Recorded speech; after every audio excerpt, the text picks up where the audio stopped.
شوفوا لي هدف أحمد ياسين ونقذ فريقه من الخسارة، سجل هدف تقلص الفارق، وبعدين سجل الهدف الثاني وخلى فريقه ما يخسرون، وسجل هدفين وتعادلوا وشال الخسارة من عندهم.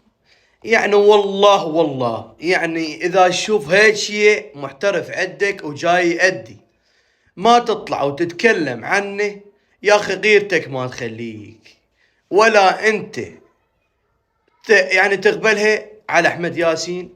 جاي يأدي وجاي يلعب، ليش ما تجيبونه للمنتخب؟ يعني ليش ما تستدعونه للمنتخب؟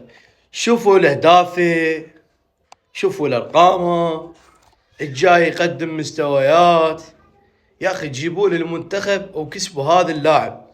ملينا والله ملينا، يعني لاعب والله العظيم مهارة وسرعة وحاسم، سجل هدفين وشوفوهم قدامكم. شفت الهدفين بعد ما حاجة حتى أحكي. شباب لا تنسونا باللايك ومن المتابعة، حركة الإكسبلور وعادة نشر. في أمان الله.